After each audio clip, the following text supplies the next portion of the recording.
أعوذ بالله من الشيطان الرجيم بسم الله الرحمن الرحيم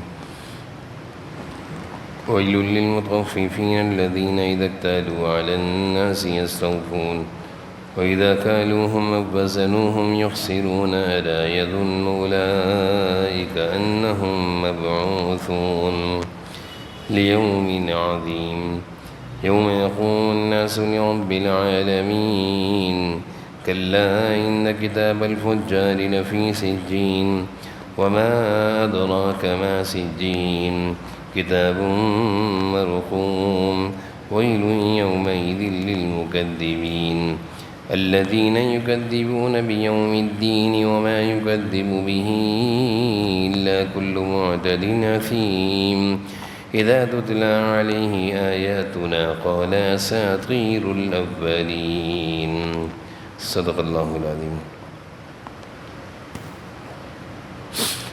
سورۃ المطففین 30ویں پارے کی سورت ہے۔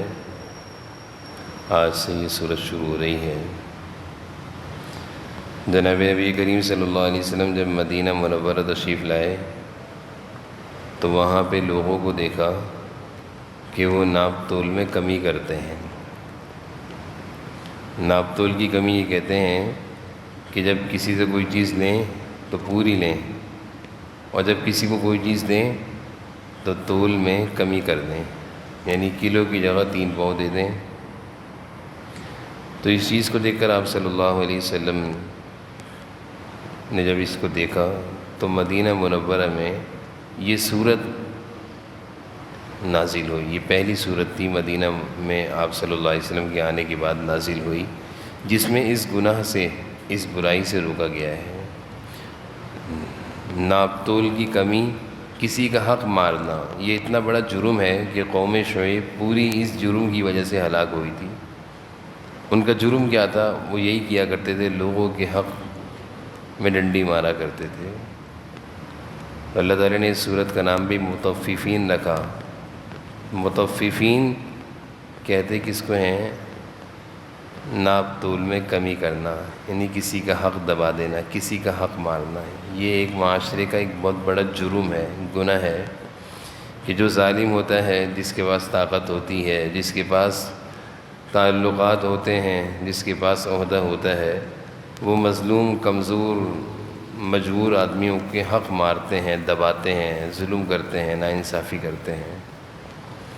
تو یہ بڑا جرم ہے۔ صرف نماز چھوڑ دینا، جھوٹ بول دینا گناہ نہیں، بلکہ یہ بھی ایک بہت بڑا گناہ ہے کہ مالی معاملات میں کوتاہی کرنا، لوگوں کا حق مارنا، ناجائز طریقے سے لوگوں کا مال دبانا۔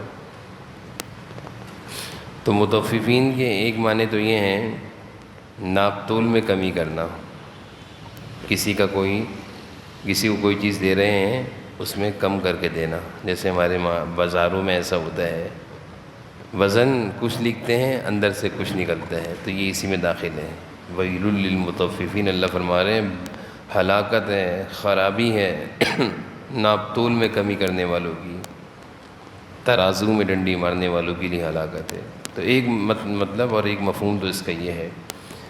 اس کا ایک مفہوم اور بھی ہے۔ حضرت عمر رضی اللہ عنہ نے دیکھا کہ ایک شخص نماز پڑھ رہا ہے اور جلدی جلدی رکوع سجدے کر رہا ہے، یعنی رکوع اور سجدے میں وہ چوری کر رہا ہے، ڈنڈی مار رہا ہے۔ تو آپ نے فرمایا یہ اللہ کے حق میں چوری کر رہا ہے، یہ اللہ کے حق میں ڈنڈی مار رہا ہے۔ ایک تو ہے نا ناپ تول میں کمی کرنا، ایک ہے اللہ کے حق میں، یعنی نماز اللہ کا حق ہے، اس کو پوری طرح نہیں پڑھ رہا۔ تو فرمایا یہ بھی مطففین میں شامل ہیں، ان کے لیے بھی ہلاک۔ اور ایک صورت اور ہے مطففین کی، کہ مخلوق کے حقوق دبانا، یعنی اللہ کے بندوں کے حقوق مارنا۔ اس کی صورت کیا ہے؟ کسی مزدور نے ہمارے پاس کام کیا، اس کی جو مزدوری بنتی ہے ہم نے اس میں سے کچھ مزدوری روک لی، نہیں دی، یہ بھی اس میں داخل ہے، یہ بھی گناہ ہے، یہ بھی اس جرم میں شامل ہے۔ یہ مثالیں، کوئی ملازم کسی کمپنی میں، کسی فیکٹری میں، کسی ادارے میں کام کرتا ہے، اس کا وقت ہے 10 گھنٹے، وہ 9 گھنٹے دے رہا ہے، یہ بھی اس گناہ میں شامل ہے۔ تو بندوں کے حق مارنا، اللہ کا حق مارنا، ناپ تول میں کمی کرنا، یہ تینوں صورتیں مطففین میں شامل ہیں، جن لوگوں کے بارے میں اللہ فرما رہے ہیں بڑی خرابی ہے ناپ تول میں کمی کرنے والوں کی۔ تینوں طرح کے لوگ اس میں شامل ہیں۔ پھر احادیث سے معلوم چلتا ہے کہ جس قوم میں یہ گناہ عام ہوتا ہے، جن لوگوں میں یہ گناہ عام ہوتا ہے، ان سے روزی کو تنگ کر دیا جاتا ہے، روزی کے معاملات ان پر سخت ہو جاتے ہیں۔ جب ناپ تول میں ڈنڈی ماری جائے گی، لوگوں کا حق مارا جائے گا، پیسے پورے لیے جائیں گے، چیز پوری نہیں دی جائے گی، تنخواہ پوری لی جائے گی، وقت پورا نہیں دیا جائے گا، تو پھر کیا ہوگا؟ روزی تنگ ہو جائے گی، قحط آئے گا، قحط، روزی روزگار کے معاملات خراب ہو جائیں گے۔ بہت سارے لوگ کہتے ہیں کہ ہم سے تو یہ گناہ ہو رہا ہے لیکن ہم تو صحیح ہیں، ہماری تو روزی تنگ نہیں ہے۔ اور بہت سارے لوگ ہمیں دکھتے بھی ہیں کہ اس طرح کے گناہوں میں مبتلا ہوتے ہیں لیکن مال ان کے پاس بہت ہوتا ہے۔ تو مفسرین نے لکھا ہے روزی کی تنگی کی بھی کئی صورتیں ہیں۔ ایک صورت تو یہ ہے کہ جس چیز کی ضرورت ہے ہم اس کو وہ چیز نہیں ہے، یعنی کھانے کی ضرورت ہے، کھانا نہیں ہے، تو یہ روزی سے محروم ہے، اس کو بھی کہتے ہیں یہ روزی سے محروم ہے۔ دوسری صورت یہ ہے کہ کھانا موجود ہے لیکن کھا نہیں سکتا، بیماریاں لگی ہوئی ہیں، یہ بھی روزی سے محرومی میں داخل ہے۔ تیسری صورت یہ ہے کہ چیز موجود ہے لیکن اتنی مہنگی ہے کہ خرید نہیں کر سکتے، جیسے کہ آج کل کے دور میں، اس کو بھی روزی کی تنگی میں شمار کیا گیا ہے کہ جب انسانوں کے گناہ بڑھتے ہیں تو چیزوں کی قیمتیں بڑھ جاتی ہیں، خریداری کی طاقت ختم ہو جاتی ہے، یہ گناہوں کی نحوست اور اثرات ہوتے ہیں۔ اور چوتھی صورت یہ ہے کہ چیز مارکیٹ سے غائب کر دی گئی، مارکیٹ سے اس چیز کو جو انسانوں کی ضرورت ہے اس کو غائب کر دیا۔ تو یہ ساری صورتیں ہیں روزی سے محرومی، اور یہ کب آتی ہے؟ جب انسان گناہ کرتا ہے۔ تو گناہوں میں بہت سارے گناہ ہیں، اس میں ایک گناہ یہ بھی ہے کہ ناپ تول میں ڈنڈی مارنا۔ اللہ تعالیٰ فرما رہے ہیں وَيْلٌ لِّلْمُطَفِّفِينَ، بڑی خرابی ہے ناپ تول میں کمی کرنے والوں کے لیے، لوگوں کا حق مارنے والوں کے لیے، لوگوں کا حق دبانے والوں کے لیے، لوگوں پر ظلم و زیادتی کرنے والوں کے لیے، مزدوری پوری نہ دینے والوں کے لیے، تنخواہ پوری لے کر وقت پورا نہ دینے والوں کے لیے، کام پورا نہ کرنے والوں کے لیے، سب اس میں داخل ہیں۔ کسی کا حق دبانا، کسی کا حق مارنا، کسی کی زمین پر قبضہ کرنا، کسی کا مال لے کر دبا دینا، یہ سب اس میں شامل ہیں۔ الذین اذا اکتالوا علی الناس یستوفون، اللہ تعالیٰ بیان فرما رہے ہیں کہ ناپ تول کی کمی کس کو کہتے ہیں؟ کہ ان کا حال یہ ہے کہ جب وہ لوگوں سے خود کوئی چیز ناپ کر لیتے ہیں تو پوری پوری لیتے ہیں۔ اذا اکتالوا علی الناس، جب لوگوں سے کوئی چیز لینی ہو یستوفون، پوری پوری لیں گے۔ وَإِذَا كَالُوهُمْ أَوْ وَزَنُوهُمْ يُخْسِرُونَ، اور جب وہ کسی کو ناپ کر یا تول کر دیتے ہیں تو گھٹا دیتے ہیں، یعنی اپنا حق تو پورا لینا جانتے ہیں جو اس طرح کے لوگ ہوتے ہیں حق مارنے والے، اپنا حق پورا لینا چاہتے ہیں اور دوسروں کا حق مارنا چاہتے ہیں، یہ مطففین ہیں۔ اپنا حق پورا لینا چاہتے ہیں کہ ہمیں تنخواہ پوری مل جائے لیکن وقت پورا نہیں دیتے۔ جب کوئی چیز خریدنے جاتے ہیں چاہتے ہیں کہ پوری پوری چیز ملے، اور جب کوئی ان سے کوئی چیز خریدے تو اس پہ ڈنڈی مار دیتے ہیں۔ یہ اللہ تعالیٰ سورت بیان فرما رہے ہیں۔ الا یظن اولئک انہم مبعوثون، کیا یہ لوگ یہ نہیں سوچتے کہ انہیں ایک بڑے زبردست دن میں زندہ کر کے اٹھایا جائے گا؟ یعنی قیامت کی پیشی کا ان کو احساس اور استحضار نہیں، اور یہ غافل ہیں کہ مرنا ہے اور مرنے کے بعد پھر زندہ ہونا ہے، کہ سب کچھ دنیا میں ہی ہے، دنیا میں ہمیشہ رہیں گے، دنیا ہے ختم ہو جائے گی، سارا ہوش اور سارا جنون اور سارا غرور اور سارا تکبر، سارے عہدے اور ساری طاقتیں خاک میں مل جائیں گی۔ دنیا میں انسان طاقت کے نشے میں سب کچھ کرتا تھا، لوگوں کا حق مارتا تھا۔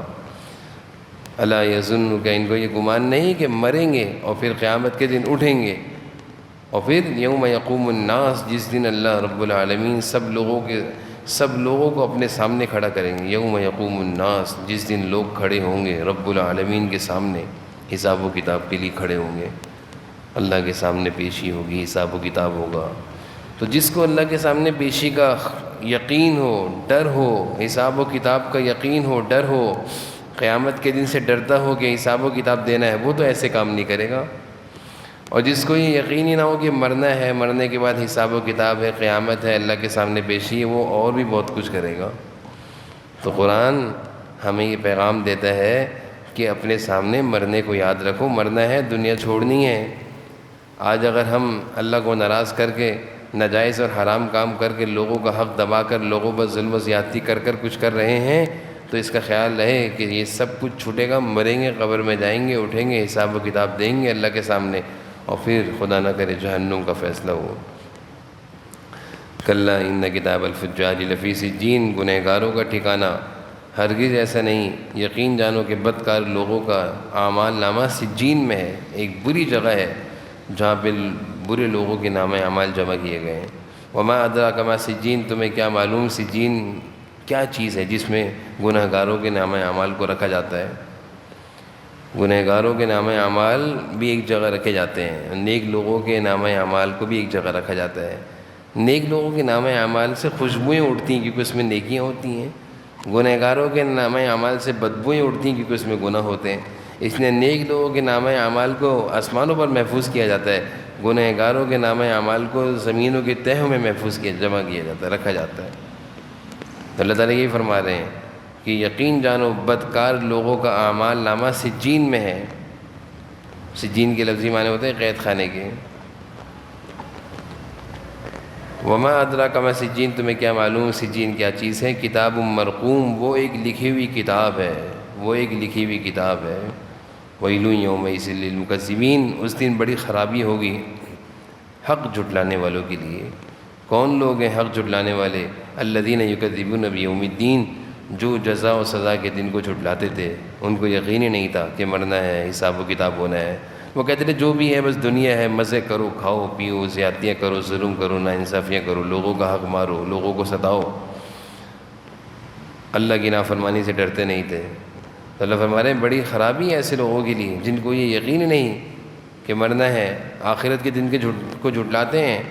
وما یکذب بہ الا کل معتد اثیم، اور اس دن کو وہی جھٹلاتا ہے، اور آخرت کے دن کو وہی جھٹلاتا ہے، یعنی وہی بھولتا ہے جو حد سے گناہوں میں آگے بڑھا ہوا ہے. گناہوں کی کثرت کی وجہ سے، گناہوں کی نحوست کی وجہ سے، اللہ کی نافرمانی، ظلم و زیادتی، لقمہ حرام، مال حرام، سود، رشوت کھانے کی وجہ سے انسان آخرت کو بھول جاتا ہے، دل پر پردے چھا جاتے ہیں، دل سیاہ ہو جاتا ہے. تو اس لیے اپنے آپ کو گناہوں سے بچانا چاہیے، آخرت کا یقین رکھنا چاہیے، اللہ کے سامنے پیشی کا ڈر ہونا چاہیے. اللہ تعالیٰ سمجھیں گے.